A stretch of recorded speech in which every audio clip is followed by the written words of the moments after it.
ಪ್ರಭು ಸ್ವರ್ಗಾರೋಹಣದ ಮಹೋತ್ಸವದ ಈ ಬಲಿಪೂಜೆಯಲ್ಲಿ ಪಾಲ್ಗೊಳ್ಳುವ ನಾವೆಲ್ಲರೂ ಕೂಡ ಒಂದು ಕ್ಷಣ ಮೌನವಾಗಿ ನಮ್ಮ ಕರಗಳನ್ನು ಜೋಡಿಸಿದ್ದ ನಮ್ಮ ಕಣ್ಣುಗಳನ್ನು ಮುಚ್ಚಿಕೊಳ್ಳುತ್ತಾ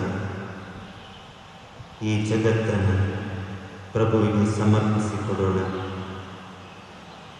ಪ್ರಭುವೇ ಸೃಷ್ಟಿಸಿದ ಜಗತ್ತು, ಪ್ರಭುವೇ ಪರಿಪಾಲಿಸುವ ಈ ಜಗತ್ತು ಇಂದು ಕೊರೋನಾ ಸೋಂಕಿಗೆ ಬಲಿಯಾಗಿ ಜನರೆಲ್ಲರೂ ತತ್ತರಿಸಿ ಹೋಗಿರುವಾಗ, ಸಮಾಜ ಅಲ್ಲೋಲ ಕಲ್ಲೋಲವಾಗಿರುವಾಗ, ಸ್ವರ್ಗಾರೋಹಣರಾದ ಪ್ರಭು ಯೇಸು ಸ್ವರ್ಗೀಯ ಆಶೀರ್ವಾದಗಳನ್ನು ಈ ನಮ್ಮ ಸಮಾಜದ ಮೇಲೆ, ನಮ್ಮ ಜಗತ್ತಿನ ಮೇಲೆ, ತಾವೇ ಸೃಷ್ಟಿಸಿದಂತಹ ಪ್ರತಿಯೊಬ್ಬ ಮನುಷ್ಯನ ಮೇಲೆ ಸುರಿಸಲಿ, ನಮ್ಮನ್ನು ರಕ್ಷಿಸಿ ಕಾಪಾಡಲಿ. ಈ ಕೊರೋನಾ ಸೋಂಕು ನಿವಾರಣೆಯಾಗಿ ಆರೋಗ್ಯ ಭಾಗ್ಯ ಈ ಸಮಾಜದಲ್ಲಿ ಮನೆ ಮಾಡಲಿ ಬೇಡಿಕೊಳ್ಳುತ್ತಾ ಈ ಬಲಿಪೂಜೆನ ನಾವು ಅರ್ಪಿಸಿಕೊಡೋಣ. ಪಿತನ ಮತ್ತು ಪವಿತ್ರಾತ್ಮನ ನಾಮದಲ್ಲಿ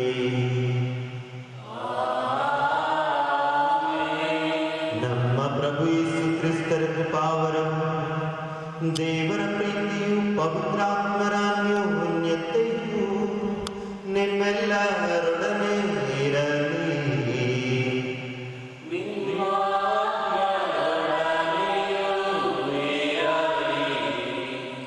ಪ್ರಭು ಕ್ರಿಸ್ತರಲ್ಲಿ ಪ್ರೀತಿಯ ಸಹೋದರ ಸಹೋದರಿಯರೇ, ಒಲವಿನ ಮಕ್ಕಳೇ, ಇದು ಪ್ರಭುವಿನ ಸ್ವರ್ಗಾರೋಹಣದ ಮಹೋತ್ಸವ.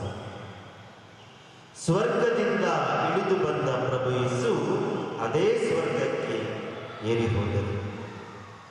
ವಿವರಿಸುವುದಾದರೆ ಒಂದು ವಾಕ್ಯ: ಸ್ವರ್ಗದಿಂದ ಬಂದ ಪ್ರಭು ಸ್ವರ್ಗಕ್ಕೆ ಏರಿ ಹೋದರು. ಆದರೆ ಈ ಒಂದು ಪುಟ್ಟ ವಾಕ್ಯದಲ್ಲಿ ಅಡಗಿರುವ ಸಾರಾಂಶ ಬಹು ವಿಪುಲ. ಪ್ರಭು ಸ್ವರ್ಗದಿಂದ ಇಳಿದು ಬಂದರು. ತಮ್ಮ ಸಿಂಹಾಸನ, ತಾವು ವಾಸಿಸುವ ಸ್ಥಳ, ಅಲ್ಲಿಂದ ಈ ಜಗಕ್ಕೆ ಬಂದರು. ನಮಗಾಗಿ ಮನುಷ್ಯರಾದರು, ನಮ್ಮಂತೆ ಮನುಷ್ಯರಾಗಿ ಜೀವಿಸಿದರು. ಶಿಲುಬೆಯ ಮೇಲೆ ಪ್ರಾಣವನ್ನ ಸಮರ್ಪಿಸಿ ಸ್ವರ್ಗಕ್ಕೆ ಏರಿ ಹೋದರು. ಮುಖಾಂತರ ನಮಗೆ ಕಲಿಸಿಕೊಡುವಂತಹ ಪಾಠ, ನಾನು ನೀನು ಈ ಸಮಾಜದಲ್ಲಿ ಹೇಗೆ ಜೀವಿಸಬೇಕು. ಕ್ರಿಸ್ತರನ್ನು ನೋಡಿ ನಾವು ಕಲಿಯುವವರಾಗಬೇಕು. ಬದುಕುವ ಪಾಠವನ್ನು ಕಲಿಸಿಕೊಳ್ಳಲಿಕ್ಕೆ ಕ್ರಿಸ್ತ ಈ ಲೋಕಕ್ಕೆ ಇಳಿದು ಬಂದರು. ತಮ್ಮ ಜೀವನದ ಮೂಲಕ ನಮ್ಮೆಲ್ಲರಿಗೂ ಪ್ರೇರೇಪಣೆಯನ್ನ ಅವರು ನೀಡಿದರು. ಮಾತ್ರವಲ್ಲ, ನಾನು ನೀನು ಜೀವಿಸುವಂತಹ ಜೀವನ ಶೈಲಿ ಹಾಗೂ ಸಾಗುವಂತಹ ಮಾರ್ಗ ಕ್ರಿಸ್ತ ತೋರಿದ ಮಾರ್ಗದಲ್ಲಿ ಸಾಗುವವರಾಗಬೇಕು. ನನ್ನ ನಿನ್ನ ಜೀವನ ಈ ಇಹಲೋಕದಲ್ಲಿ ಶಾಶ್ವತವಾದುದಲ್ಲ. ನಮ್ಮ ನಿವಾಸ ಸ್ವರ್ಗೀಯ ನಿವಾಸ, ನಾವು ಅಲ್ಲಿಗೆ ಸೇರಿದವರಾಗಬೇಕು. ಈ ಪಾಠವನ್ನು ಕಲಿಸಿಕೊಡ್ಲಿಕ್ಕೆ ಕ್ರಿಸ್ತ ಸ್ವರ್ಗಕ್ಕೆ ಏರಿ ಹೋದರು. ಮಾತ್ರವಲ್ಲ, ನಮ್ಮೆಲ್ಲರನ್ನ ಅವರ ಆ ಸ್ವರ್ಗೀಯ ನಿವಾಸಕ್ಕೆ ಆಹ್ವಾನವನ್ನು ನೀಡಿದರು. ಪ್ರಿಯರೇ, ಕ್ರಿಸ್ತನನ್ನು ನೋಡುತ್ತಾ, ಕ್ರಿಸ್ತನ ನುಡಿಗಳನ್ನು ಧ್ಯಾನಿಸುತ್ತಾ, ಅವಲೋಕಿಸುತ್ತಾ ಈ ಸಮಾಜದಲ್ಲಿ ನಾವು ಕ್ರಿಸ್ತನಂತೆ ಬದುಕುವ ಪ್ರಯತ್ನವನ್ನು ಮಾಡುವಾಗ, ಕ್ರಿಸ್ತ ತೋರಿದ ಆ ಪ್ರೇರಣೆಯ ಹಾಗೆ ನಾವು ಜೀವಿಸುವಾಗ, ನಾವು ಕೂಡ ಸ್ವರ್ಗೀಯ ಮಕ್ಕಳು, ಸ್ವರ್ಗಕ್ಕೆ ಸೇರಿದವರು. ಶಾಶ್ವತವಾದಂತಹ ಆ ಸ್ವರ್ಗೀಯ ನಿವಾಸ ನಮ್ಮದಾಗಲು ಸಾಧ್ಯ.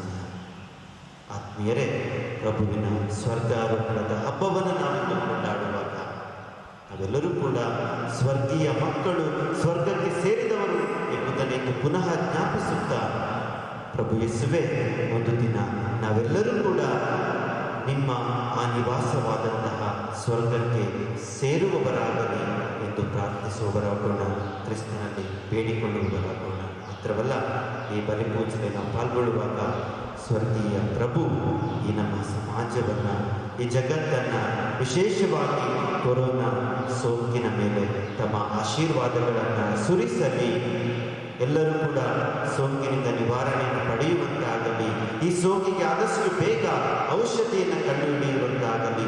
ಜನಜೀವನ ಯಥಾಸ್ಥಿತಿಗೆ ಮರಳಿ ಬರುವಂತಾಗಲಿ ಬೇಡಿಕೊಳ್ಳುತ್ತಾ ಭಕ್ತಿ ವಿಶ್ವಾಸದಿಂದ ಈ ಬಲಿಪೂಜೆಯನ್ನು ನಾವೆಲ್ಲರೂ ಅರ್ಪಿಸಿಕೊಡುತ್ತಾ ನಮಗಾಗಿ, ನಮ್ಮ ಕುಟುಂಬಗಳಿಗಾಗಿ, ಈ ಸಮಾಜಕ್ಕಾಗಿ ಪ್ರಾರ್ಥಿಸೋಣ.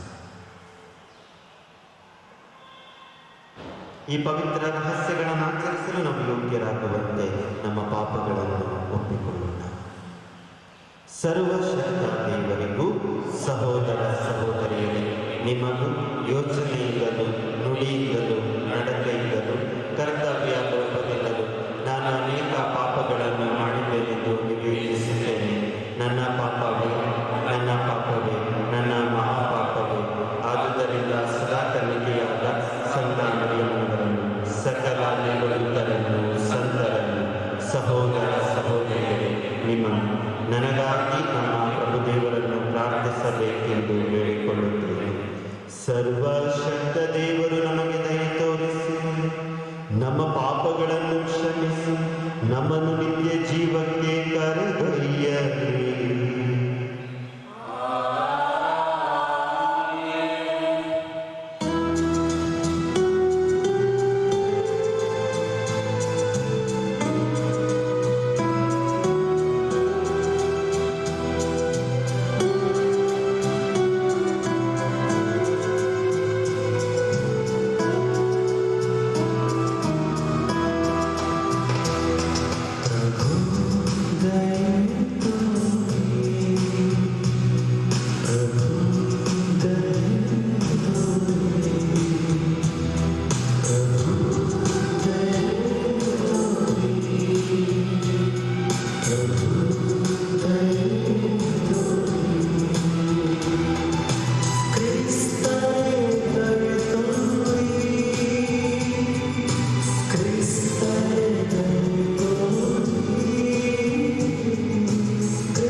ತಸ್ಕರಿಗೆ ಶಾಂತಿ.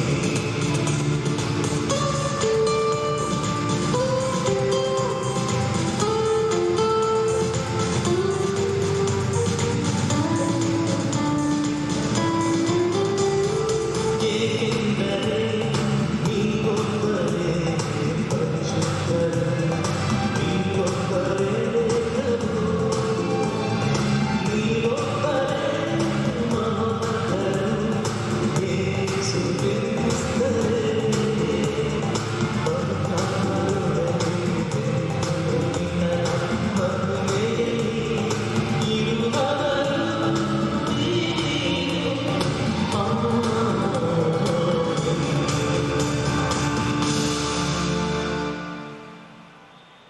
ಪ್ರಾರ್ಥಿಸೋಣ.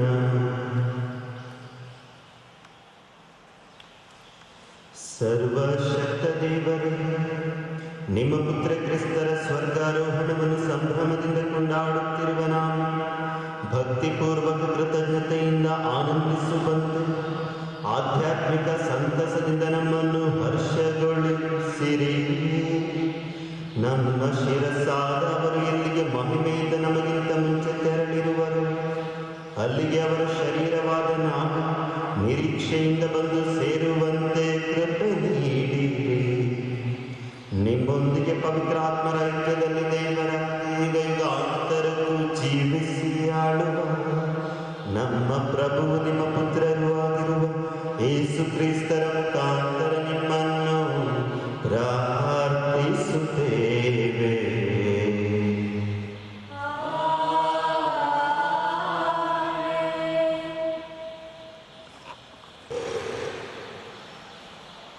ಪ್ರೇಷಿತರು ನೋಡುತ್ತಿದ್ದಂತೆಯೇ ಯೇಸು ಸ್ವರ್ಗಾರೋಹಣವಾದರು. ಪ್ರೇಷಿತರ ಕಾರ್ಯಕಲಾಪಗಳಿಂದ ವಾಚನ. ಸನ್ಮಾನ್ಯ ಥಿಯೋಫಿಲನೇ, ಯೇಸು ಸ್ವರ್ಗಕ್ಕೆ ಆರೋಹಣವಾದ ದಿನದವರೆಗೆ ಮಾಡಿದ ಕಾರ್ಯಗಳನ್ನು, ನೀಡಿದ ಬೋಧನೆಗಳನ್ನು ಕುರಿತು ನನ್ನ ಮೊದಲನೆಯ ಪುಸ್ತಕದಲ್ಲಿ ಬರೆದಿದ್ದೇನೆ. ಸ್ವರ್ಗಾರೋಹಣಕ್ಕೆ ಮೊದಲು ಪ್ರೇಷಿತರನ್ನಾಗಿ ತಾವು ಆರಿಸಿಕೊಂಡಿದ್ದವರಿಗೆ ಪವಿತ್ರಾತ್ಮ ಅವರ ಮುಖಾಂತರ ಉಪದೇಶ ಮಾಡಿದರು. ತಮ್ಮ ಮರಣದ ನಂತರ ಅವರು 40 ದಿನಗಳವರೆಗೆ ಆ ಪ್ರೇಷಿತರಿಗೆ ಪ್ರತ್ಯಕ್ಷರಾದರು. ತಾವು ಜೀವಂತವಾಗಿರುವುದನ್ನು ವಿವಿಧ ರೀತಿಯಲ್ಲಿ ಸ್ಪಷ್ಟಪಡಿಸಿದರು. ದೇವರ ಸಾಮ್ರಾಜ್ಯವನ್ನು ಕುರಿತು ಅವರಿಗೆ ಬೋಧಿಸಿದರು. ಒಮ್ಮೆ ಅವರೆಲ್ಲರೂ ಒಂದುಗೂಡಿದ್ದ ಸಂದರ್ಭದಲ್ಲಿ, ನೀವು ಜೆರುಸಲೇಮನ್ನು ಬಿಟ್ಟು ಹೋಗಬೇಡಿ, ನಾನು ನಿಮಗೆ ತಿಳಿಸಿದಂತೆ ನನ್ನ ಪಿತನು ವಾಗ್ದಾನ ಮಾಡಿರುವ ವರಕ್ಕಾಗಿ ಕಾದುಕೊಂಡಿದೆ. ಏಕೆಂದರೆ ಯೋಹಾನನು ನೀರಿನಿಂದ ಸ್ನಾನದೀಕ್ಷೆ ಕೊಡುತ್ತಿದ್ದನು, ಆದರೆ ಇನ್ನು ಕೆಲವೇ ದಿನಗಳಲ್ಲಿ ನೀವು ಪವಿತ್ರಾತ್ಮ ಅವರಿಂದ ದೀಕ್ಷಾಸ್ನಾನ ಪಡೆಯುವಿರಿ ಎಂದು ಆಜ್ಞಾಪಿಸಿದರು. ಮತ್ತೊಮ್ಮೆ ಯೇಸು ತಮ್ಮೊಡನೆ ಇದ್ದಾಗ ಪ್ರೇಷಿತರು, ಪ್ರಭು, ನೀವು ಇದೀಗಲೇ ಇಸ್ರೇಲ್ ಜನರ ರಾಜ್ಯವನ್ನು ಪುನರುಸ್ಥಾಪಿಸುವಿರೋ ಎಂದು ಕೇಳಿದರು. ಯೇಸು ಪ್ರತ್ಯುತ್ತರವಾಗಿ, ಸಮಯ ಸಂದರ್ಭಗಳು ನನ್ನ ಪಿತನ ಸ್ವಾಧೀನದಲ್ಲಿವೆ, ಅವುಗಳನ್ನು ತಿಳಿಯುವುದು ನಿಮ್ಮ ಕೆಲಸವಲ್ಲ. ಆದರೆ ಪವಿತ್ರಾತ್ಮ ಅವರು ನಿಮ್ಮ ಮೇಲೆ ಬಂದಾಗ ನೀವು ಶಕ್ತಿಯುತರಾಗುವಿರಿ. ಆಗ ನೀವು ಜೆರುಸಲೇಮಿನಲ್ಲೂ ಜುದೇಯದಲ್ಲೂ ಸಮಾರ್ಯದಲ್ಲೂ ಭೂಲೋಕದ ಕಟ್ಟಕಡೆಯವರೆಗೂ ನನಗೆ ಸಾಕ್ಷಿಗಳಾಗುವಿರಿ ಎಂದರು. ಇದನ್ನು ಹೇಳಿದ ಮೇಲೆ ಪ್ರೇಷಿತರು ನೋಡುತ್ತಿದ್ದಂತೆ ಯೇಸು ಸ್ವರ್ಗಾರೋಹಣವಾದರು. ಮೇಘವೊಂದು ಕವಿದು ಅವರನ್ನು ಕಣ್ಮರೆ ಮಾಡಿತು. ಹೀಗೆ ಮೇಲೇರುತ್ತಿದ್ದ ಯೇಸುವನ್ನು ನೋಡುತ್ತಿದ್ದ ಪ್ರೇಷಿತರ ದೃಷ್ಟಿ ಇನ್ನೂ ಆಕಾಶದತ್ತ ನಾಟಿತ್ತು. ಆಗ ಬಿಳಿಯ ವಸ್ತ್ರ ಧರಿಸಿದ್ದ ವ್ಯಕ್ತಿಗಳಿಬ್ಬರು ಇದ್ದಕ್ಕಿದ್ದಂತೆಯೇ ಅವರ ಪಕ್ಕದಲ್ಲಿ ನಿಂತರು. ಗಲಿಲೇಯದ ಜನರೇ, ನೀವು ಆಕಾಶವನ್ನು ದಿಟ್ಟಿಸಿ ನೋಡುತ್ತಾ ನಿಂತಿರುವುದೇಕೆ? ಸ್ವರ್ಗಾರೋಹಣರಾದ ಈ ಯೇಸು ನಿಮ್ಮ ಬಳಿಯಿಂದ ಹೇಗೆ ಸ್ವರ್ಗಕ್ಕೆ ಏರಿ ಹೋಗುವುದನ್ನು ಕಂಡಿರೋ ಹಾಗೆ ಅವರು ಹಿಂದಿರುಗಿ ಬರುವರು ಎಂದು ಹೇಳಿದರು. ಪ್ರಭುವಿನ ವಾಕ್ಯ. ಶ್ಲೋಕ. ಏರಿದನು ಪ್ರಭು ಜಯ ಜಯಕಾರದೊಂದಿಗೆ, ಆರೋಹಣವಾದನು ತುತ್ತೂರಿನಾದದ ಜೊತೆಗೆ.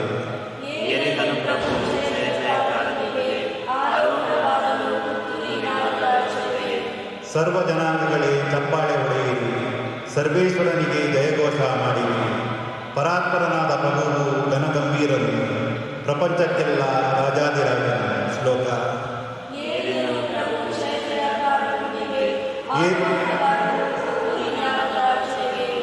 ಏರಿದನು ಪ್ರಭು ಜಯ ಜಯಕಾರದೊಂದಿಗೆ, ಆರೋಹಣವಾದನು ತುತ್ತೂರಿನಾದದ ಜೊತೆಗೆ. ಕೀರ್ತಿಸಿರಿ ನಮ್ಮ ದೇವನನ್ನು ಸಂಕೀರ್ತಿಸಿರಿ, ಕೀರ್ತಿಸಿರಿ ನಮ್ಮ ರಾಜನನ್ನು ಸಂಕೀರ್ತಿಸಿರಿ. ಶ್ಲೋಕ.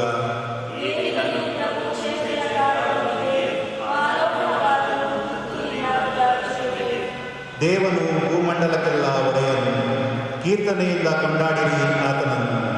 ವಹಿಸಿಕೊಂಡನು ದೇವನು ಸರ್ವಾಧಿಪತ್ಯ, ಅಲಂಕರಿಸಿದನು ತನ್ನ ಪೂಜ್ಯ ಗದ್ದುಗೆಯ. ಶ್ಲೋಕ.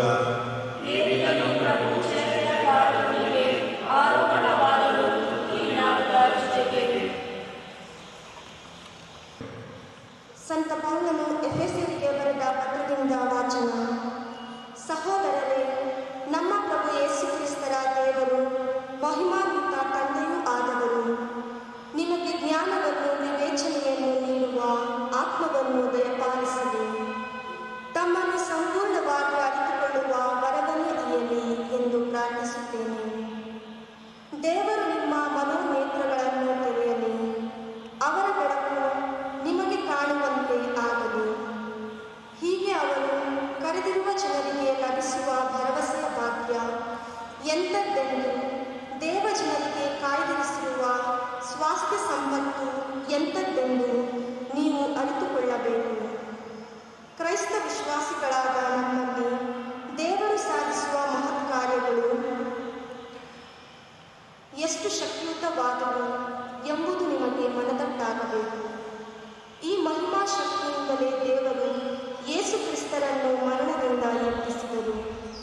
ಸಕಲ ಅಧಿಕಾರ, ಅಧಿಪತ್ಯ, ಪ್ರಭಾವ ಮತ್ತು ಪ್ರಭುತ್ವ ಇವೆಲ್ಲವುಗಳ ಮೇಲೆ ಯೇಸು ಕ್ರಿಸ್ತರೇ ಆಡಳಿತ ನಡೆಸುವಂತೆ ಸ್ವರ್ಗಲೋಕದಲ್ಲಿ ಅವರನ್ನು ತಮ್ಮ ಬಲಗಡೆಯಲ್ಲಿ ಆಸೀನರಾಗಿಸಿದ್ದಾರೆ. ಹೀಗೆ ಇಹದಲ್ಲೂ ಪರದಲ್ಲೂ ಕೀರ್ತಿ ಗಳಿಸಿದವರೆಲ್ಲರಿಗಿಂತಲೂ ಯೇಸು ಕ್ರಿಸ್ತರ ಮಹಿಮೆಯೇ ಸರ್ವಶ್ರೇಷ್ಠವಾದದ್ದು. ದೇವರು ಸಮಸ್ತವನ್ನು ಯೇಸು ಕ್ರಿಸ್ತರ ಪಾದದಡಿಯಲ್ಲಿರಿಸಿ ಅವರನ್ನು ಧರ್ಮಸಭೆಯ ಶಿರಸ್ಸನ್ನಾಗಿ ನೇಮಿಸಿದ್ದಾರೆ. ಧರ್ಮಸಭೆಯೇ ಯೇಸು ಕ್ರಿಸ್ತರ ದೇಹ. ಎಲ್ಲವನ್ನು ಎಲ್ಲ ವಿಧದಲ್ಲೂ ಪೂರೈಸುವಾತನಿಂದ ಅದು ಪರಿಪೂರ್ಣಗೊಳ್ಳಲಾಗಿದೆ. ಪ್ರಭುವಿನ ವಾಕ್ಯ.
ಪ್ರಭು ನಿಮ್ಮೊಡನೆ ಇರಲಿ.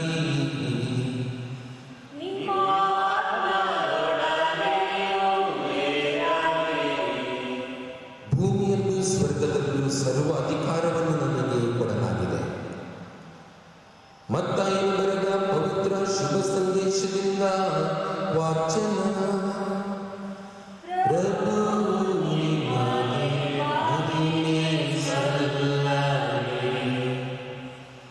ಅಧ್ಯಾಯ 28 ವಾಕ್ಯಗಳು 16ರಿಂದ 20ರವರೆಗೆ. ಆ ಕಾಲದಲ್ಲಿ 11 ಮಂದಿ ಶಿಷ್ಯರು ಗಲಿಲೆಯಕ್ಕೆ ಹೋದರು. ಯೇಸು ಸೂಚಿಸಿದ್ದ ಬೆಟ್ಟಕ್ಕೆ ಬಂದರು. ಅಲ್ಲಿ ಯೇಸುವನ್ನು ಕಂಡು ಅವರನ್ನು ಪೂಜಿಸಿದರು. ಆದರೆ ಕೆಲವರು ಸಂದೇಹಪಟ್ಟರು. ಆಗ ಯೇಸು ಹತ್ತಿರಕ್ಕೆ ಬಂದು ಮಾತನಾಡಿ, ಭೂಮಿಯಲ್ಲೂ ಸ್ವರ್ಗದಲ್ಲೂ ಸರ್ವ ಅಧಿಕಾರವನ್ನು ನನಗೆ ಕೊಡಲಾಗಿದೆ. ಆದುದರಿಂದ ನೀವು ಹೋಗಿ ಸಕಲ ದೇಶಗಳ ಜನರನ್ನು ನನ್ನ ಶಿಷ್ಯರನ್ನಾಗಿ ಮಾಡಿ, ಪಿತಾ, ಸುತ ಮತ್ತು ಪವಿತ್ರಾತ್ಮರ ನಾಮದಲ್ಲಿ ಅವರಿಗೆ ದೀಕ್ಷಾ ಸ್ನಾನ ಮಾಡಿಸಲು, ನಾನು ನಿಮಗೆ ಆಜ್ಞಾಪಿಸಿದ ಸಕಲವನ್ನು ಅನುಸರಿಸುವಂತೆ ಅವರಿಗೆ ಬೋಧಿಸಿ. ಇಗೋ, ಲೋಕಾಂತ್ಯದವರೆಗೆ ಸದಾ ನಾನು ನಿಮ್ಮೊಡನೆ ಇರುತ್ತೇನೆ ಎಂದರು.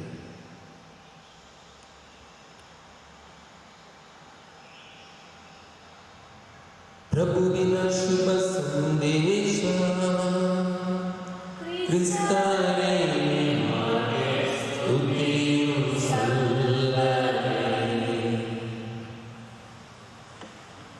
ಸ್ವರ್ಗಾರೋಹಣರಾದ ಪ್ರಭು ಕ್ರಿಸ್ತರ ನಾಮದಲ್ಲಿ ನನ್ನೊಲಗಿನ ಸಹೋದರ ಸಹೋದರಿಯರೇ ಮತ್ತು ಮಕ್ಕಳೇ, ಕ್ರೈಸ್ತರಾದ ನಮಗೆ ಈ ಭಾನುವಾರ ಒಂದು ಸುಂದರವಾದ, ವಿಶೇಷವಾದ, ಒಂದು ಸಾಂಭ್ರಮಿಕವಾದ ಸಂದರ್ಭವಾಗಿದೆ.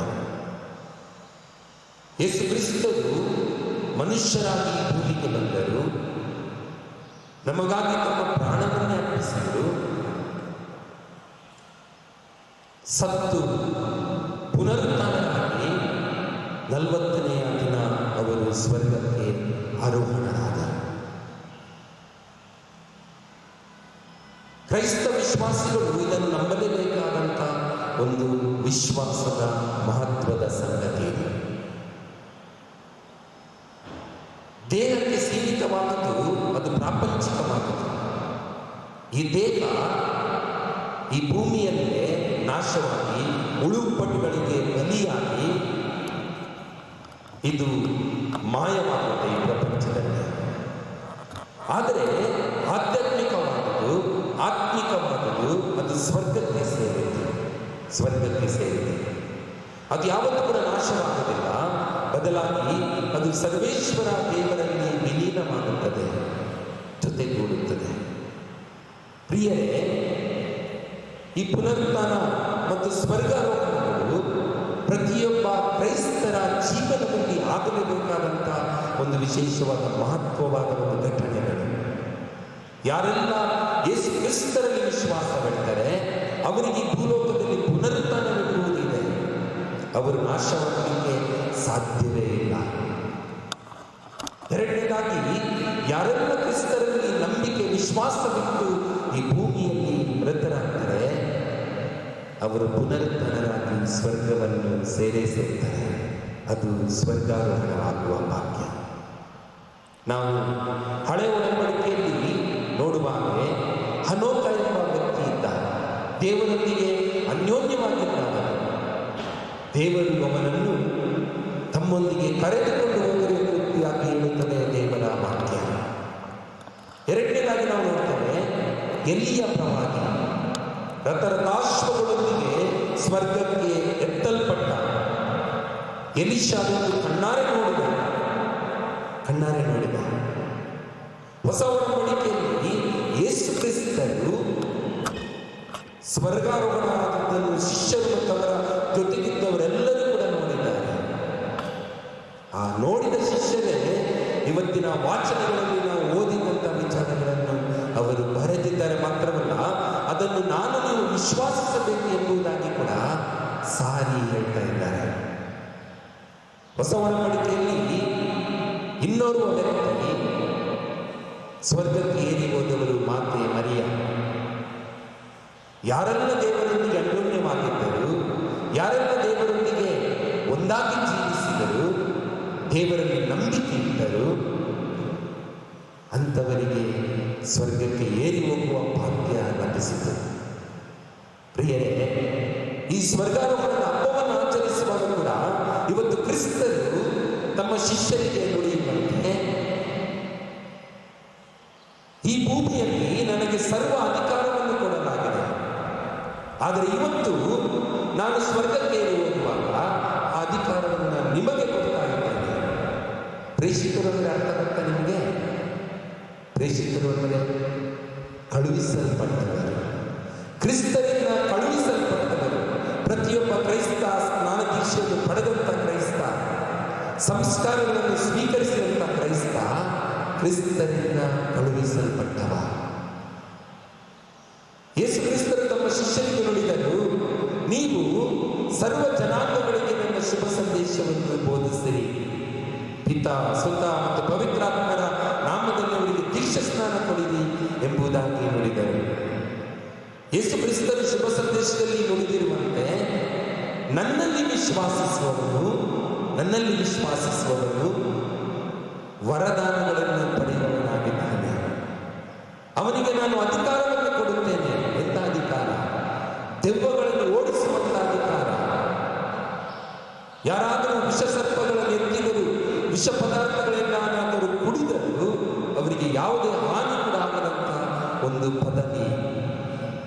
ಅಷ್ಟು ಮಾತ್ರ ಅಲ್ಲ, ನೀವು ಯಾರ ಮೇಲೆ ಕೈ ಇಟ್ಟು ಪ್ರಾರ್ಥಿಸ್ತೀರೋ ಅವರಿಗೆ ಗುಣಮುಖವಾಗುವಂತ ವರದಾನ. ಹಾಗೆ ಶುಭ ಸಂದೇಶವನ್ನು ಎಲ್ಲ ಜನಾಂಗಗಳಿಗೆ ಸಾರುವಂತ ಅಧಿಕಾರವನ್ನು ನಾನು ನಿಮಗೆ ಕೊಡ್ತಾ ಇದ್ದೇನೆ. ಆದ್ದರಿಂದ ನೀವು ಹೋಗಿ ಎಲ್ಲ ಜನಾಂಗಗಳಿಗೂ ನನ್ನ ಶುಭ ಸಂದೇಶವನ್ನು ಬೋಧಿಸಿ ಎಂಬುದಾಗಿ ಕ್ರಿಸ್ತರು ಪ್ರೇಷಿತರನ್ನು ಕಳಿಸಿದ ಹಾಗೆ ಇವತ್ತು ನನ್ನನ್ನು ನಿಮ್ಮನ್ನು ಕಳಿಸ್ತಾ ಇದ್ದಾರೆ. ಆದರೆ ಇವತ್ತು ನಾನು ನೀವೇನು ಮಾಡ್ತಿದ್ದೀನಿ ಪ್ರಿಯರೇ? ಇವತ್ತು ಸಮಾರಂಭಗಳು, ಟ್ಯೂಷನ್ಗಳು, ಮನೆಯಲ್ಲಿ ಧಾರಾವಾಹಿ ಮೂವಿಗಳು ಅಥವಾ ಇತರೆ ಕಾರ್ಯಕ್ರಮಗಳು ನಮ್ಮ ಮನೆಯಲ್ಲಿ ಬಿಟ್ಟು ಮನೆಯಿಂದ ನಾವು ಹೊರಗಡೆ ಹೋಗ್ತಾ ಇದ್ದೇವೆ. ಈಗ ಬಿಡಿ, ಎಲ್ಲ ಕಡೆ ಲಾಕ್ಡೌನ್ ಆಗಿದೆ, ಹೋಗುವಾಗಿಲ್ಲ. ಲಾಕ್ಡೌನ್ ಇಲ್ಲದಿದ್ದ ಸಂದರ್ಭಗಳಲ್ಲಿ ಹೋಗಿದ್ದೀಯಾ? ನಮ್ಮ ವಟಾರದಲ್ಲಿ, ನಮ್ಮ ಅಕ್ಕಪಕ್ಕದ ಕುಟುಂಬಗಳಲ್ಲಿ ನಾವು ಭೇಟಿ ಮಾಡಿ ಜನರಿಗೆ ಕ್ರಿಸ್ತರ ಸಂದೇಶವನ್ನು ಬೋಧಿಸಿದ್ದೀಯಾ? ಕ್ರಿಸ್ತರ ಸಂದೇಶ ಬೋಧಿಸುತ್ತಿದೆ. ಅವರೊಂದಿಗೆ ಕುಳಿತು ಒಂದು 4 ಒಳ್ಳೆಯ ಮಾತುಗಳನ್ನು ಮಾಡಿ, ರೋಗಿಗಳ ಭೇಟಿ ಮಾಡಿ, ಅವರಿಗೆ ಶುಶ್ರೂಷೆ ಮಾಡಿ, ನಮ್ಮ ಕೈಯಲ್ಲಾದ ಸಹಾಯವನ್ನು ಬಡಬಗ್ಗರಿಗೆ ಏನಾದರೂ ನಾವು ಮಾಡಿದ್ದೀಯಾ? ಎಲ್ಲ ಅಪರೂಪಕ್ಕೆ ಕೆಲವರು ಮಾಡಿದ್ದೇವೆ, ಇಲ್ಲ ಅಂತೇಳಿಲ್ಲ. ಆದರೆ ಇವತ್ತು ಅದೇ ಸ್ವರ್ಗಾರೋಹಣರಾದ ಕ್ರಿಸ್ತರು ನನಗೆ ನಿಮಗೆ ಆದೇಶವನ್ನು ಮಾಡ್ತಾ ಇದ್ದಾರೆ, ನೀವು ಇದನ್ನು ಮಾಡಬೇಕು. ನಮ್ಮ ಧರ್ಮ ಕೇಂದ್ರದಲ್ಲಿ ದೇವಾಲಯದಲ್ಲೇನಾದರೂ ಕಾರ್ಯಕ್ರಮಗಳು ನಡೆದಾಗ ಎಷ್ಟು ಮಂದಿ ನಾವು ಪ್ರೀತಿಯಿಂದ ಹೋಗಿ ಈ ಕಾರ್ಯಕ್ರಮದಲ್ಲಿ ಭಾಗವಹಿಸ್ತೇವೆ? ಎಷ್ಟು ಮಂದಿ? ಈ ಗುರುಗಳಿಗೆ ಮಾಡೋದಕ್ಕೆ ಕೆಲಸ ಇಲ್ಲ, ನಮಗೇನು ಕೆಲಸ ಇಲ್ವಾ ಅಂತೇಳಿ ಈ ಮನೆಯಲ್ಲೇ ನಾವು ಕುಳಿತುಕೊಂಡು ಟಿವಿ ನೋಡುವುದರಲ್ಲೋ ಫೋನ್ಗಳಲ್ಲೋ ಕಾಲವನ್ನು ಮಾಡಿದಂಥ ಸಂದರ್ಭಗಳಿಲ್ವಾ? ಹರಾಟ ಮನ್ನರಾಗಿ ಬಾಳಿದಂಥ ಸ್ಥಳಗಳು, ಘಟನೆಗಳು ನಮ್ಮ ಜೀವನದಲ್ಲಿ ಇಲ್ವಾ? ಹಾಗಾದರೆ ಧರ್ಮ ಕೇಂದ್ರ ಗುರುಗಳು ಒಂದು ಸಮುದಾಯದಲ್ಲಿ ಪ್ರಾರ್ಥನೆಯನ್ನು ನಡೆಸುವಾಗ ಪಕ್ಕದ ಮನೆಯಲ್ಲಿ ಪ್ರಾರ್ಥನೆ ಇದ್ರೂ ಕೂಡ ಆ ಪ್ರಾರ್ಥನೆಗೆ ಹೋಗದೆ ಮನೆಯಲ್ಲಿ ನಾವು ಕುಳಿತುಕೊಂಡ ಸಂದರ್ಭಗಳಿಲ್ವಾ? ಇಲ್ಲ. ಇವತ್ತು ಕ್ರಿಸ್ತರು ನನಗೆ ನಿಮಗೆ ನೀಡುವಂತ ಆದೇಶ ಇದು. ನೀನು ಶುಭ ಸಂದೇಶ ಸಾರೋದಂದ್ರೆ ಬೈಬಲನ್ನು ತೆಗೆದುಕೊಂಡು ಹೊರ ದೇಶಗಳಿಗೆ ಹೋಗ್ಬೇಕಾಗಿಲ್ಲ, ಬೇರೆ ಊರುಗಳಿಗೆ ಹೋಗ್ಬೇಕಾಗಿಲ್ಲ. ಅದನ್ನು ನಿನ್ನ ವಟಾರದಲ್ಲಿ ನೀನು ಸಾರು. ಮೊದಲು ಆ ಕಾರ್ಯ ನೀನು ನಿನ್ನ ವಟಾರದಲ್ಲಿ, ನಿನ್ನ ನೆರೆಹೊರೆಯವರಲ್ಲಿ ಅದನ್ನು ಮಾಡು. ಆವಾಗಲೇ ನೀನು ಕ್ರಿಸ್ತರ ಯೋಗ್ಯ ಅಪೊಸ್ತಲನಾಗುವೆ, ಶಿಷ್ಯನಾಗುವೆ. ಮಾತ್ರವಲ್ಲ, ಕ್ರಿಸ್ತನಿಗೆ ಪ್ರಿಯವಾದ ವ್ಯಕ್ತಿಯಾಗಿ ನೀನು ಮಾಡಲಿಕ್ಕೆ ಸಾಧ್ಯ. ಪ್ರಿಯರೇ, ಸ್ವಾಮಿ ಹೇಳ್ತಾರೆ ಇವತ್ತಿನ ಮೊದಲನೇ ವಾಚನದಲ್ಲಿ, ನೀವು ಜೆರುಸಲೇಮಿನಲ್ಲೇ ಇದ್ದು ವರಗಳನ್ನು ಪಡೆಯುವವರೆಗೆ ಅಲ್ಲೇ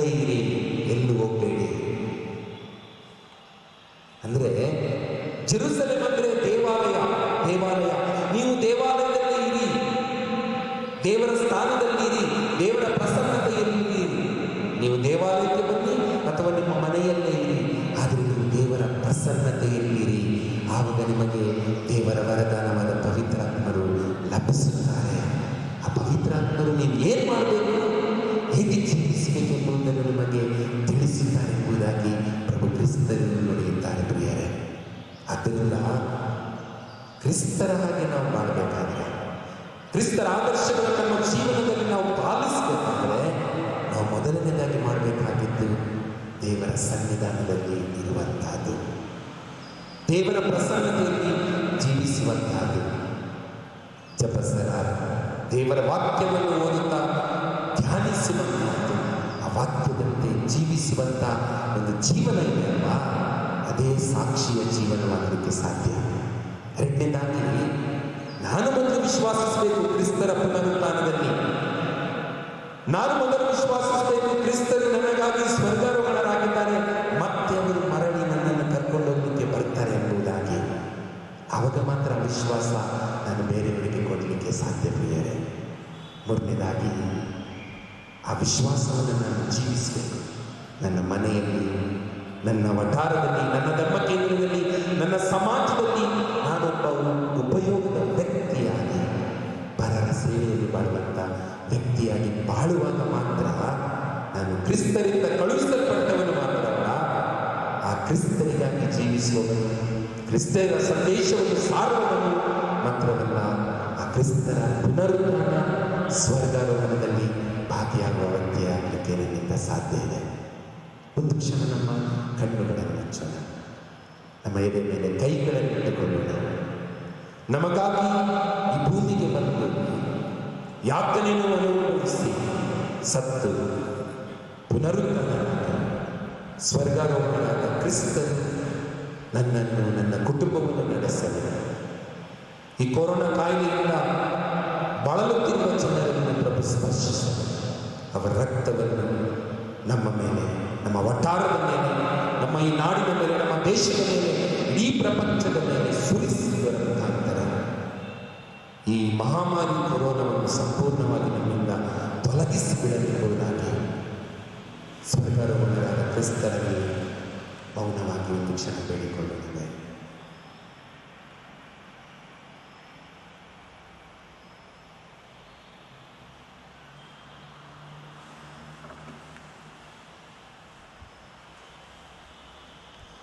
ಎದ್ದು ನಿಲ್ಲುತ್ತಾ ತ್ರೈಕ ದೇವರಲ್ಲಿ ನಮ್ಮ ವಿಶ್ವಾಸವನ್ನು ವ್ಯಕ್ತಪಡಿಸುತ್ತಾ ಹೇಳೋಣ. ಸ್ವರ್ಗವನ್ನು ಭೂಮಿಯನ್ನು ಸೃಷ್ಟಿಸಿದ ಸರ್ವಶಕ್ತ ದೇವಪಿತನನ್ನು ವಿಶ್ವಾಸಿಸುತ್ತೇನೆ. ಅವರ ಏಕೈಕ ಪುತ್ರರು ನಮ್ಮ ಪ್ರಭುವೂ ಆದ ಯೇಸು ಕ್ರಿಸ್ತರನ್ನು ವಿಶ್ವಾಸಿಸುತ್ತೇನೆ. ಇವರು ಪವಿತ್ರಾತ್ಮರಿಂದ ಗರ್ಭಧರಿಸಿದ ಕನ್ಯಾ ಮರಿಯಮ್ಮನವರಲ್ಲಿ ಜನಿಸಿದರು.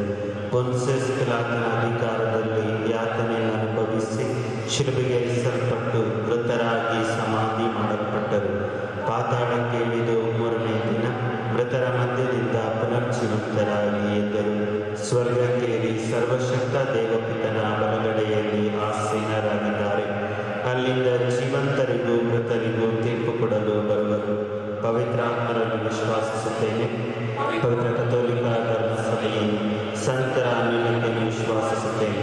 ಪಾಪ ಪರಿಹಾರವನ್ನು ವಿಶ್ವಾಸಿಸುತ್ತೇನೆ. ಮೃತರ ಪುನರುತ್ಥಾನವನ್ನು ವಿಶ್ವಾಸಿಸುತ್ತೇನೆ. ನಿತ್ಯ ಜೀವವನ್ನು ವಿಶ್ವಾಸಿಸುತ್ತೇನೆ. ಆಮೇಲೆ. ಪ್ರಿಯರೇ, ಪ್ರಭುವಿನ ಸ್ವರ್ಗಾರೋಹಣದ ಹಬ್ಬದ ಈ ದಿನ ನಮ್ಮನ್ನು, ನಮ್ಮ ಸಮಾಜದ ಎಲ್ಲ ಅಗತ್ಯತೆಗಳನ್ನು ತಂದೆ ದೇವರ ಮುಂದಿಡುತ್ತಾ ಭಕ್ತಿ ವಿಶ್ವಾಸದಿಂದ ಪ್ರಾರ್ಥಿಸೋಣ.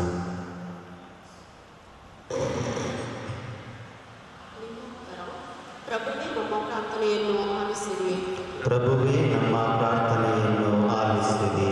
ಧರ್ಮಸಭೆಯಲ್ಲಿ ಸೇವೆಗೈಯುತ್ತಿರುವ ವಿಶ್ವಗುರುಗಳು, ಧರ್ಮಾಧ್ಯಕ್ಷರುಗಳು, ಗುರುಗಳು, ಧಾರ್ಮಿಕ ಸಹೋದರ ಸಹೋದರಿಯರು, ಪುನರುತ್ಥಾನಿ ಪ್ರಭುವಿನ ಜೀವಂತ ಅನುಭವವನ್ನು ಪಡೆದು ಅದನ್ನು ಇತರರೊಂದಿಗೆ ಹಂಚಿ ಬಾಳಲು ಸ್ಫೂರ್ತಿ ಪ್ರೇರಣೆಯಾಗಿ ಪ್ರಾರ್ಥಿಸೋಣ. ಪ್ರಭುವೇ ನಮ್ಮ ಪ್ರಾರ್ಥನೆಯನ್ನು ಆಲಿಸಿರಿ. ನಮ್ಮ ದೇಶದ ಮುಖಂಡರುಗಳು ತಮ್ಮ ಸೇವೆ, ಜವಾಬ್ದಾರಿ, ಕರ್ತವ್ಯಗಳನ್ನು ಸಮರ್ಪಕವಾದ ರೀತಿಯಲ್ಲಿ ನಿರ್ವಹಿಸಲು ಬೇಕಾದ ಶಕ್ತಿ, ಸಹಾಯವನ್ನು ದಯಾಮಯ ದೇವರು ಹೇರಳವಾಗಿ ಕರುಣಿಸಲೆಂದು ಪ್ರಾರ್ಥಿಸೋಣ. ಪ್ರಭುವೇ ನಮ್ಮ ಪ್ರಾರ್ಥನೆಯನ್ನು ಆಲಿಸಿರಿ. ಪ್ರಭುವಿನ ಸ್ವರ್ಗಾರೋಹಣ ಹಬ್ಬದ ಸಂದರ್ಭದಲ್ಲಿ ಪಾಲ್ಗೊಳ್ಳುತ್ತಿರುವ ನಾವೆಲ್ಲರೂ ನಮ್ಮ ಕ್ರೈಸ್ತ ಜೀವನದ ಜವಾಬ್ದಾರಿ ಕರ್ತವ್ಯಗಳನ್ನು ಯೋಗ್ಯವಾಗಿ ನೆರವೇರಿಸಲು ಬೇಕಾದ ಆತ್ಮರ ಪ್ರೇರಣೆಯನ್ನು ಸರ್ವರಿಗೂ ನೀಡಲೆಂದು ಪ್ರಾರ್ಥಿಸೋಣ. ಪ್ರಭುವೇ ನಮ್ಮ ಪ್ರಾರ್ಥನೆಯನ್ನು ಆಲಿಸಿರಿ. ಪ್ರಾಪಂಚಿಕ ಸುಖ ಭೋಗಗಳಲ್ಲಿ ನಿರತರಾಗಿ ಇದೇ ಸ್ವರ್ಗವೆಂಬ ತಪ್ಪು ಕಲ್ಪನೆಯಿಂದ ಬದುಕುತ್ತಿರುವವರು ದೇವರ ವಾಕ್ಯವನ್ನು ಕೇಳಿ ನಿಜವಾದ ಸ್ವರ್ಗೀಯ ಸುಖವನ್ನು ಪಡೆಯುವ ಸಾಧನಗಳಾಗುವಂತೆ ಪ್ರಾರ್ಥಿಸೋಣ. ಪ್ರಭುವೇ ನಮ್ಮ ಪ್ರಾರ್ಥನೆಯನ್ನು ಆಲಿಸಿರಿ. ಒಂದು ಕ್ಷಣ ನಮ್ಮ ಈ ಸಮಾಜವನ್ನು, ಈ ಜಗತ್ತನ್ನು ಪ್ರಭುವಿಗೆ ಸಮರ್ಪಿಸಿಕೊಡೋಣ. ಕೊರೋನಾ ಸೋಂಕಿತರಿಗೋಸ್ಕರ ಬೇಡಿಕೊಳ್ಳೋಣ. ಸೋಂಕಿತರು ಶೀಘ್ರ ಗುಣಮುಖರಾಗಲಿ ಎಂದು ಪ್ರಾರ್ಥಿಸೋಣ. ಕೊರೋನಾ ಸೋಂಕಿನಿಂದಾಗಿ ಪ್ರಾಣವನ್ನು ಕಳೆದುಕೊಂಡಂತಹ ಆತ್ಮಗಳಿಗೆ ಪ್ರಭು ನಿತ್ಯ ಶಾಂತಿಯನ್ನು ಕರುಣಿಸಲಿ ಎಂದು ಪ್ರಾರ್ಥಿಸೋಣ. ಕೊರೋನಾ ಸೋಂಕಿನಿಂದಾಗಿ ದಿಕ್ಕು ತಪ್ಪಿದವರಿಗಾಗಿ, ಕಂಗಾಲಾದವರಿಗಾಗಿ, ಕೆಲಸ ಕಾರ್ಯಗಳನ್ನು ಕಳೆದುಕೊಂಡು ಪರಿತಪಿಸುತ್ತಿರುವವರಿಗಾಗಿ ಪ್ರಾರ್ಥಿಸೋಣ. ಪ್ರಭುವಿನ ಸಹಾಯ ಹಸ್ತ ಅವರ ಮೇಲಿರಲಿ. ವಿಶೇಷವಾಗಿ ಬೇಡಿಕೊಳ್ಳೋಣ, ನಮ್ಮ ದೇವಾಲಯಗಳು ಆದಷ್ಟು ಬೇಗ ತೆರೆಯಲ್ಪಡಲಿ, ಬಲಿಪೂಜೆಗಳು ಶೀಘ್ರ ಪ್ರಾರಂಭವಾಗಲಿ. ನಾವೆಲ್ಲರೂ ಕೂಡ ದೇವಾಲಯಗಳಲ್ಲಿ ಬಲಿಪೂಜೆಯಲ್ಲಿ ಭಾಗವಹಿಸುವಂತಹ ಸೌಭಾಗ್ಯವನ್ನು ಪಡೆಯುವಂತಾಗಲಿ ಎಂದು ಬೇಡಿಕೊಳ್ಳೋಣ. ಒಂದು ಕ್ಷಣ ಪ್ರಭುವಿಗೆ ಸಮರ್ಪಿಸಿಕೊಡೋಣ. ಸೋಂಕಿತರ ಶುಶ್ರೂಷೆಯನ್ನು ಮಾಡುವಂತಹ ವೈದ್ಯರುಗಳು, ನರ್ಸ್ಗಳು, ಇನ್ನಿತರ ಸಮಾಜ ಸೇವಕರು, ಅವರೆಲ್ಲರ ಮೇಲೆ ಪ್ರಭು ತಮ್ಮ ಆಶೀರ್ವಾದಗಳನ್ನು ಸುರಿಸಲಿ. ಅವರ ನಿಸ್ವಾರ್ಥ ಸೇವೆಗೆ ಪ್ರಭು ನೂರ್ಮಡಿ ಸಂಭಾವನೆಯನ್ನು ಕರುಣಿಸಲಿ ಎಂದು ಬೇಡಿಕೊಳ್ಳೋಣ. ದಯಾಮಯ ತಂದೆಯೇ, ಇಗೋ ನಮ್ಮ ಪ್ರಾರ್ಥನೆಗಳನ್ನು ಆಲಿಸಿರಿ.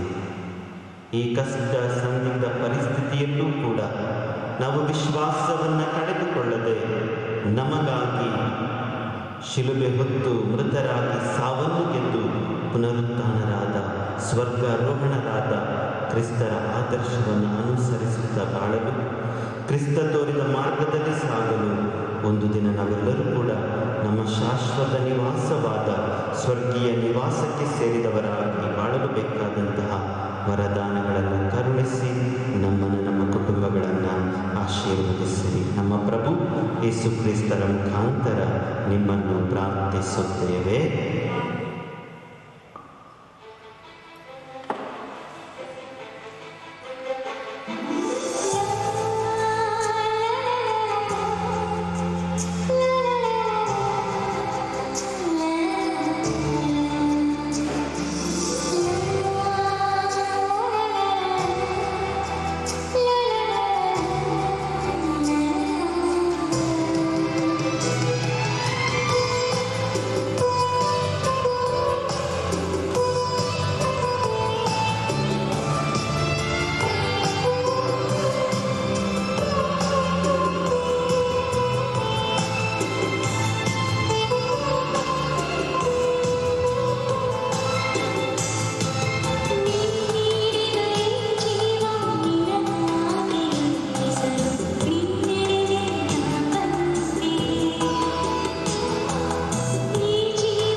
ಸಹೋದರ ಸಹೋದರಿಯರೇ, ನನ್ನ ಮತ್ತು ನಿಮ್ಮ ಬಳಿಗೆ ಸರ್ವಶಕ್ತ ಪಿತನಾದ ದೇವರಿಗೆ ಅಂಗೀಕೃತವಾಗುವಂತೆ ಪ್ರಾರ್ಥಿಸಿರಿ. ನಮ್ಮ ಮತ್ತು ಧರ್ಮಸಭೆಯ ಈ ಬಗೆಯನ್ನು ನಮ್ಮ ಕರಗಳಿಂದ ಸ್ವೀಕರಿಸಲಿ. ಪ್ರಭು ನಿಮ್ಮ ಪುತ್ರರ ಅದ್ಭುತ ಸ್ವರ್ಗಾರೋಹಣವನ್ನು ಗೌರವಿಸುವುದಕ್ಕಾಗಿ ನಾವು ಈ ಬಲಿಯನ್ನು ಭಿನ್ನವಾಗಿ ನಿಮಗೊಪ್ಪಿಸುತ್ತೇವೆ. ಈ ಅತಿ ಪವಿತ್ರ ವಿನಿಮಯದಿಂದ ನಾವು ಸ್ವರ್ಗ ರಾಜ್ಯದೆಡೆಗೆ ಏರುವಂತೆ ಅನುಗ್ರಹಿಸಿ ನಮ್ಮ ಪ್ರಭು ಕ್ರಿಸ್ತರ ಮುಖಾಂತರ ನಿಮ್ಮನ್ನು ಪ್ರಾರ್ಥಿಸುತ್ತೇವೆ.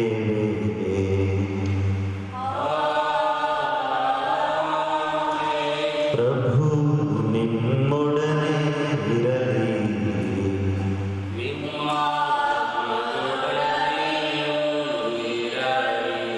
ನಿಮ್ಮ ಹೃದಯಗಳನ್ನು ಮೇಲಕ್ಕೆ ಎತ್ತಿರಿ.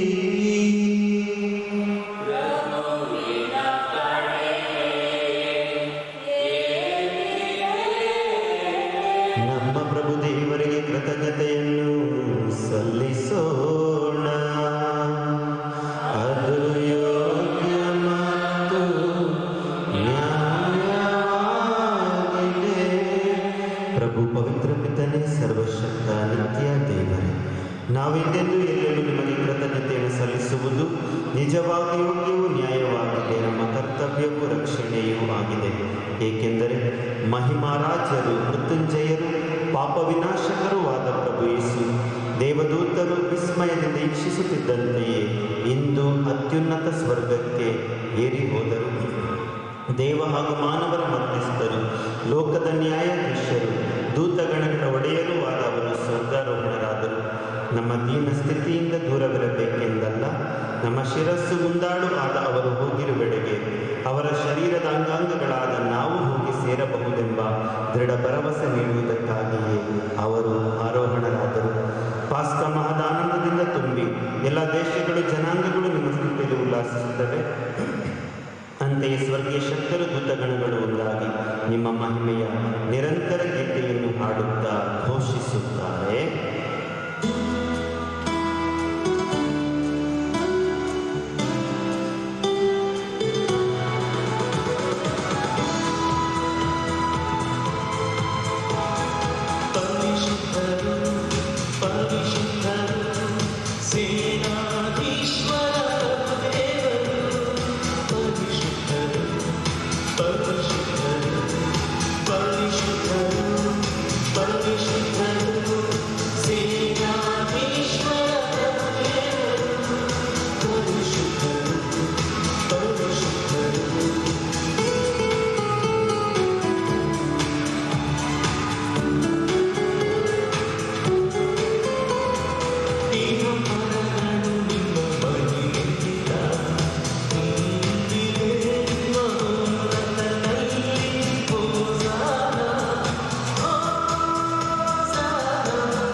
ಪ್ರಭು, ನೀವು ನಿಜವಾಗಿಯೂ ಪರಿಶುದ್ಧರು, ಸರ್ವ ಪರಿಶುದ್ಧತೆಯ ಬುಗ್ಗೆಯೂ ನೀವೇ.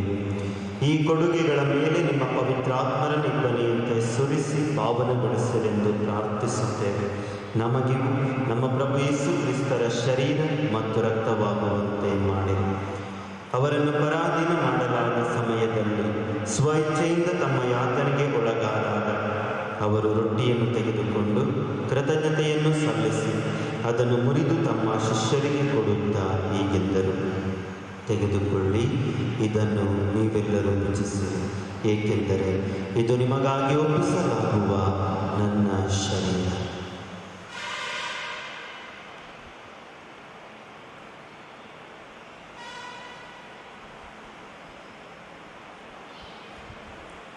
ಅಂತೆಯೇ ಭೋಜನದ ಅಂತ್ಯದಲ್ಲಿ ಅವರು ಪಾನಪಾತ್ರೆಯನ್ನು ತೆಗೆದುಕೊಂಡು ಮತ್ತೊಮ್ಮೆ ನಿಮಗೆ ಕೃತಜ್ಞತೆಯನ್ನು ಸಲ್ಲಿಸಿ ತಮ್ಮ ಶಿಷ್ಯರಿಗೆ ಕೊಡುತ್ತಾ ಹೀಗೆಂದರು, ತೆಗೆದುಕೊಳ್ಳಿ ಮತ್ತು ಇದರಿಂದ ನೀವೆಲ್ಲರೂ ಪಾನ ಮಾಡಿರಿ, ಏಕೆಂದರೆ ಇದು ಹೊಸ ಮತ್ತು ಅನಂತ ಒಡಂಬಡಿಕೆಯ ನನ್ನ ರಕ್ತದ ಪಾತ್ರೆ. ಈ ರಕ್ತವು ನಿಮ್ಮ ಮತ್ತು ಅನೇಕರ ಪಾಪಗಳ ಪರಿಹಾರಕ್ಕಾಗಿ ಸುರಿಸಲಾಗುವುದು. ಇದನ್ನು ನನ್ನ ಸ್ಮರಣೆಗಾಗಿ ಮಾಡಿರಿ.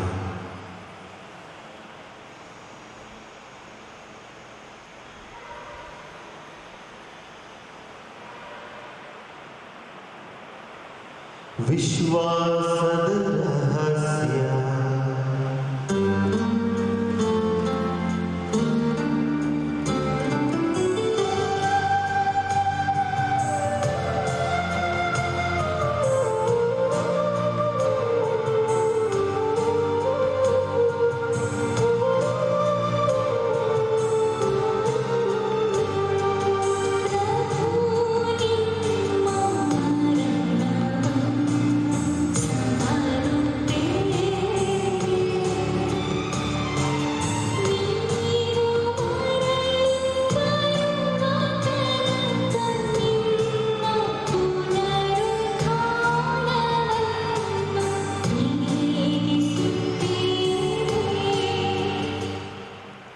ಆದುದರಿಂದ ಪ್ರಭು, ನಿಮ್ಮ ಸಮ್ಮುಖದಲ್ಲಿ ನಿಂತು ಸೇವೆ ಸಲ್ಲಿಸಲು ನಮ್ಮನ್ನು ಯೋಗ್ಯರೆಂದು ಪರಿಗಣಿಸಿದ್ದಕ್ಕಾಗಿ ನಿಮಗೆ ಕೃತಜ್ಞತೆಯನ್ನು ಸಲ್ಲಿಸುತ್ತೇವೆ.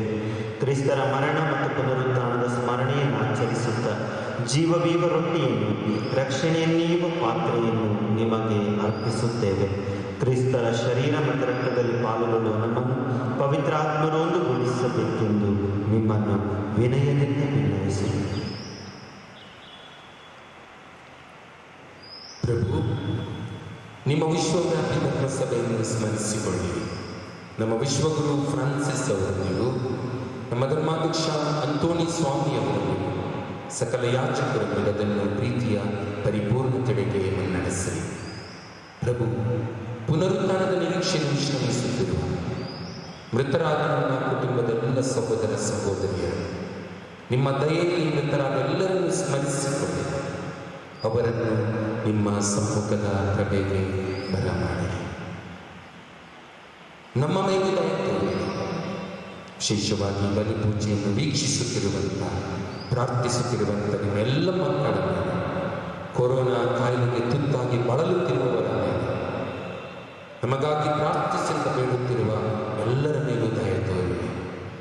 ದೇವಮಾತೆ ಪೂಜ್ಯ ಕನ್ಯಾಮರಿಯವರನ್ನು, ಆಕೆಯ ಪತಿ ಸಂತ ಜೋಸೆಫ್ ಅವರು, ಪುನೀತ ಪ್ರೇಷಿತರು, ನಮ್ಮ ಪಾಲಕ ಸಂತರು, ಎಲ್ಲ ಕಾಲಗಳಲ್ಲಿ ನಿಮ್ಮ ಮೆಚ್ಚುಗೆಗೆ ಪಾತ್ರರಾದ ಸಕಲ ಸಂತರು, ನಾವು ನಿತ್ಯ ಜೀವನದಲ್ಲಿ ಸಹಭಾಗಿಗಳಾಗಿ ನಿಮ್ಮನ್ನು ಸ್ತುತಿಸಿ ಮಹಿಮೆಪಡಿಸುವಂತೆ ನಿಮ್ಮ ಪುತ್ರ ಯೇಸು ಕ್ರಿಸ್ತರ ಮುಖಾಂತರ ಪ್ರಾರ್ಥಿಸುತ್ತೇವೆ.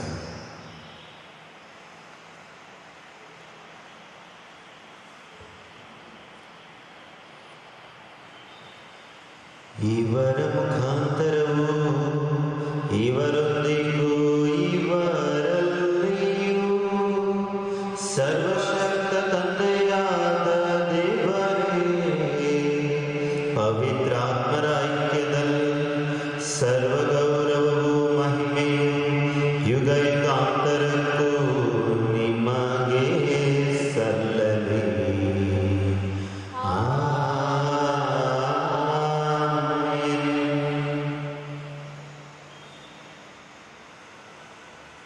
ರಕ್ಷಕರ ಆಜ್ಞೆಯ ಪ್ರಕಾರ ಮತ್ತು ದೈವ ಬೋಧನೆಯಿಂದ ಶಿಕ್ಷಿತರಾಗಿ ಧೈರ್ಯದಿಂದ ನಾವು ಹೇಳುತ್ತೇವೆ, ಸ್ವರ್ಗದಲ್ಲಿರುವ ನಮ್ಮ ತಂದೆ, ನಿಮ್ಮ ನಾಮ ಪೂಜಿತವಾಗಲಿ, ನಿಮ್ಮ ರಾಜ್ಯ ಬರಲಿ, ನಿಮ್ಮ ಚಿತ್ತ ಸ್ವರ್ಗದಲ್ಲಿ ನೆರವೇರುವ ಪ್ರಕಾರ ಭೂಮಿಯಲ್ಲಿಯೂ ನೆರವೇರಲಿ. ನಮ್ಮ ಅನುದಿನದ ಆಹಾರವನ್ನು ಇಂದು ನಮಗೆ ನೀಡಿರಿ. ನಮಗೆ ತಪ್ಪು ಮಾಡಿದವರನ್ನು ನಾವು ಕ್ಷಮಿಸುವ ಪ್ರಕಾರ ನಮ್ಮನ್ನು ಶೋಧನೆಗೆ ಒಳಪಡಿಸದೆ ಕೇಡಿನಿಂದ ನಮ್ಮನ್ನು ರಕ್ಷಿಸಿರಿ. ಪ್ರಭು ಸಕಲ ಕೇಡುಗಳಿಂದ ನಮ್ಮನ್ನು ರಕ್ಷಿಸರೆಂದು ಪ್ರಾರ್ಥಿಸುತ್ತೇವೆ. ನಿಮ್ಮ ದಯೆಯ ನೆರವನ್ನು ಪಡೆದು ಪಾಪದಿಂದ ಸದಾ ವಿಮುಕ್ತರಾಗಿ ಎಲ್ಲ ಸಂಕಷ್ಟಗಳಿಂದ ಸುರಕ್ಷಿತರಾಗಿರುವಂತೆ ನಮ್ಮ ಜೀವಮಾನದಲ್ಲಿ ಶಾಂತಿಯನ್ನು ದಯೆಯಿಂದ ಕರುಣಿಸಿರಿ. ನಾವು ಸ್ವರ್ಗಾನಂದವನ್ನು ನಮ್ಮ ರಕ್ಷಕ ಯೇಸು ಕ್ರಿಸ್ತರ ಆಗಮನವನ್ನು ನಿರೀಕ್ಷಿಸುತ್ತಿದ್ದೇವೆ. ಅಧಿಕಾರವು ಮಹಿಮೆಯು ಗಾಂಧರಕ್ಕೂ ನಿಮಗೆ.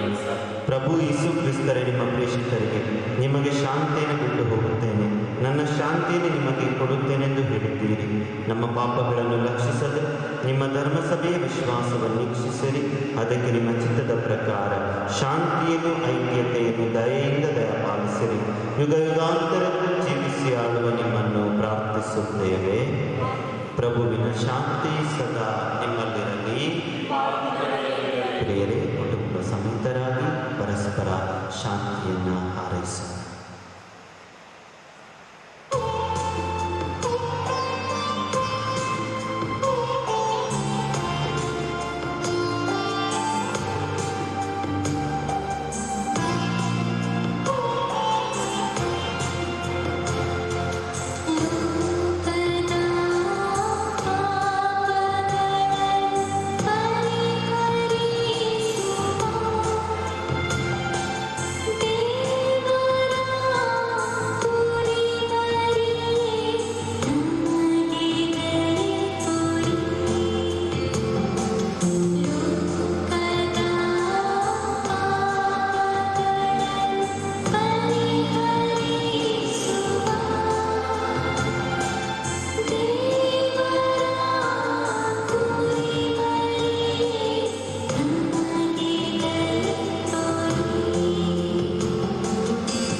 ಇಗೋ ದೇವರ ಕುರಿಮರಿ, ಇಗೋ ಇವರೇ ಲೋಕದ ಪಾಪಗಳನ್ನು ಪರಿಹರಿಸುವವರು. ಕುರಿಮರಿಯ ಭೋಜನಕ್ಕೆ ಆಹ್ವಾನಿತರು ಭಾಗ್ಯವಂತರು. ಪ್ರವೇಶಿಸಲು ನಾನು ಪಾತ್ರನಲ್ಲ, ಆದರೆ ತಾವು ಒಂದೆರಡು ಮಾತನಾಡಿರಿ, ನನ್ನ ಆತ್ಮವು ಸ್ವಸ್ಥವಾಗುವುದು.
ಪ್ರಸನ್ನತೆ, ಕ್ರಿಸ್ತರ ಆಶೀರ್ವಾದ ಸದಾ ನಮ್ಮ ಹೃದಯಗಳಲ್ಲಿ ನೆಲೆಸಲಿ ಎಂದು ಬೇಡಿಕೊಳ್ಳೋಣ. ಪರಮಪ್ರಸಾದವನ್ನು ನಾವು ಸ್ವೀಕರಿಸಲು ಅಸಾಧ್ಯವಾದರೂ ಕೂಡ ಸ್ವರ್ಗೀಯ ಪ್ರಭು ಯೇಸು ಕ್ರಿಸ್ತರು ನಮ್ಮನ್ನು ಸ್ಪರ್ಶಿಸಲಿ, ಆಶೀರ್ವದಿಸಲಿ, ಅವರ ಕೃಪೆಯನ್ನು, ಅವರ ದಾನಗಳನ್ನು ನಮ್ಮ ಮೇಲೆ, ನಮ್ಮ ಕುಟುಂಬಗಳ ಮೇಲೆ ಸುರಿಸಲಿ ಎಂದು ಬೇಡಿಕೊಳ್ಳೋಣ.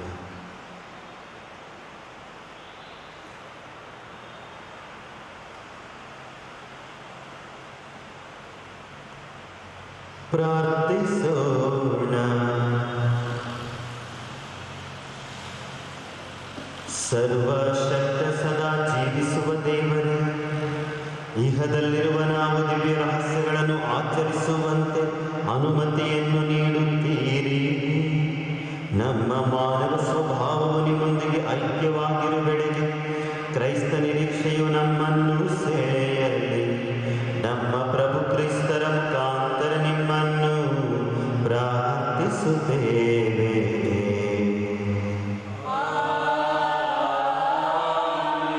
ಪ್ರಭು ನಿಮ್ಮೊಡನೆ ಇರಲಿ. ಸರ್ವಶಕ್ತ ದೇವರಾದ ಪಿತಾ, ಸುತ ಮತ್ತು ಪವಿತ್ರ ಆತ್ಮರು ನಿಮ್ಮೆಲ್ಲರನ್ನು ಆಶೀರ್ವದಿಸಿ ಕಾಪಾಡಲಿ. ಹೋಗಿ ಬನ್ನಿ, ಬಲಿ ಅರ್ಪಣೆ ಮುಗಿಯಿತು. Hallelujah, hallelujah.